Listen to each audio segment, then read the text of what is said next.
بسم اللہ الرحمن الرحیم۔ الصلاۃ والسلام علیک یا رسول اللہ وعلی آلک و صحابک یا حبیب اللہ۔ اللہم صلی علی محمد وعلی آل محمد صلی اللہ علیہ یا محمد نور من نور اللہ۔ اکثر لوگ یہ سوال کرتے ہیں، پوچھتے ہیں رجت کے بارے میں، وظائف و عملیات کے اندر ایک ایسا فعل جو انسان کے دل اور دماغ پر ایسا اثر ڈالتا ہے کہ وہ دیوانہ، پاگل، مجنون بن جاتا ہے۔ یہ ایسا کیوں ہوتا ہے؟ اس اکثر لوگوں کے ساتھ ہوتا ہے۔ سب سے پہلی بات تو یہ ہے کہ میں نے پہلے بھی کئی مرتبہ بتایا ہے کہ آج کل سوشل میڈیا کے جو وظائف ہیں، ادھر سے اٹھایا ادھر ڈال دیا، ادھر سے اٹھایا ادھر ڈال دیا، اور تھم نیل ایسا لگا لیا کہ لوگ اس کو کلک کیے بغیر گزرتے نہیں ہیں، اور ایسی سنسنی خیز وہ خبر ہوتی ہے، وہ تھم نیل ہوتا ہے کہ لوگ اس کو دیکھ کر بس کہتے ہیں کہ میں بھی پڑھوں اور دن رات میں پلک جھپکنے میں کروڑ پتی بن جاؤں، ارب پتی بن جاؤں۔ اور آج کل لوگ ایسے ہی تھم نیل لگا رہے ہیں، یہ عمل پڑھو، کروڑ پتی کیا ارب پتی بن جاؤ گے۔ فلاں بزرگ نے مجھے یہ بتایا، میں نے پڑھا تو فرشتوں نے بوریاں بھر بھر کے دولت میرے گھر پہ ڈال دی۔ میرا یہ کام نہیں ہو رہا تھا تو میں نے یہ کیا، یہ وظیفہ کیا تو بس پلک جھپکنے میں یہ ہو گیا۔ ایک بات ہے۔ دوسری بات یہ ہے کہ آداب اور شرائط کا خیال نہیں رکھا جاتا۔ اگر کسی سے عمل لے ہی لیا، دیکھ ہی لیا، تو پھر اس کے آداب اور شرائط کیا ہیں وہ دیکھیے۔ کس وقت کس تعداد میں پڑھنے کا حکم ہے، بیٹھ کر، کھڑے ہو کر، اور بیٹھنے میں بھی 2-3 پوزیشن ہیں، چوکڑی مار کر، دو زانو ہو کر، اور کس ٹانگ پر، کس پاؤں پر، کس رگ پر وزن ڈالنا ہے یا نہیں ڈالنا، بتانے والے سب بتا دیتے ہیں۔ یہ میرے پاس کتاب پڑی ہوئی ہے، جواہر خمسہ، یہ جس میں مختلف ذکر کی پوزیشن لکھی ہوئی ہے۔ ہمیں پتہ ہی نہ ہو اس ادب کا، اس شرط کا، ہم وظیفے کو بس ایک حجت ٹال کے پڑھ دیتے ہیں۔ تو اس لحاظ سے شرائط اور آداب کا خیال نہ رکھنے سے بھی رجت ہو جاتی ہے۔ تعداد جو فکس مقرر کی ہوئی ہے، اتار چڑھاؤ کے ساتھ یا کم ہو جاتی ہے یا زیادہ ہو جاتی ہے۔ پھر لوگ پوچھتے ہیں وہ جی اتنے بار پڑھنا تھا تو میں نے تو اتنے بار پڑھ لیا، یہ بات ہے۔ اور اگلی بات یہ ہے کہ بعض جلالی قسم کے وظائف ہوتے ہیں، جس طرح ایک میری ویڈیو یا کہار ہو یا جباروں کی، بس اس کو دیکھ کر اکثر لوگ یہ پوچھتے ہیں یا کہارو یا جباروں کی پڑھنے کی اجازت دے دیں۔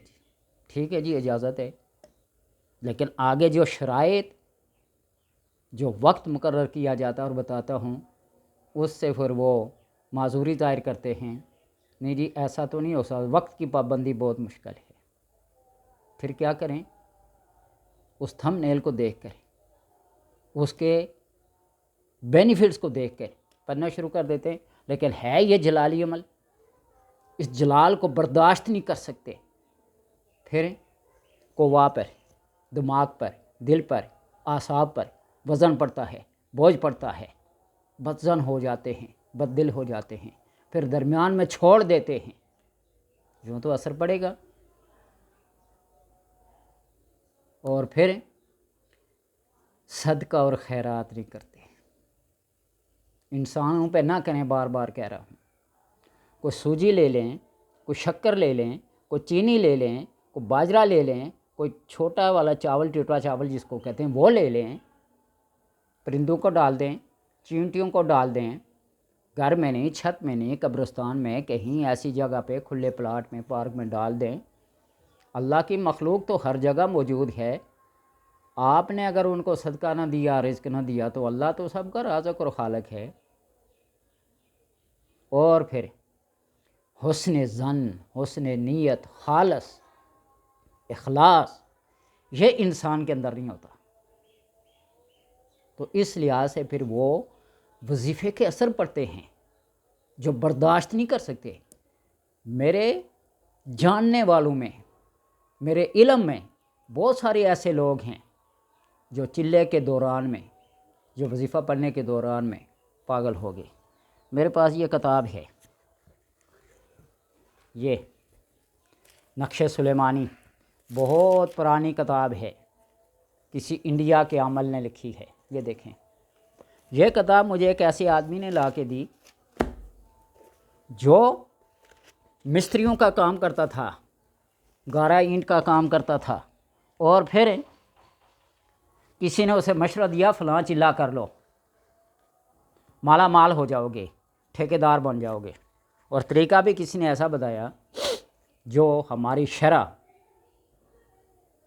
عقل، نقل کسی لحاظ سے بھی مسلمان کو زیب نہیں دیتا۔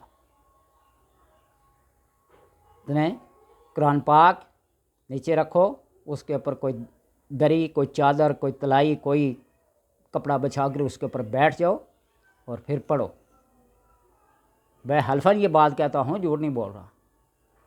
اس کے کسی رشتہ دار نے مجبور ہو کر یہ بتایا کہ اس کی حالت خراب ہے، کیا کریں؟ میں نے کہا وہ جو وظیفہ کر رہا ہے، چلا کر رہا، اس کو اٹھاؤ، زبردستی اٹھاؤ۔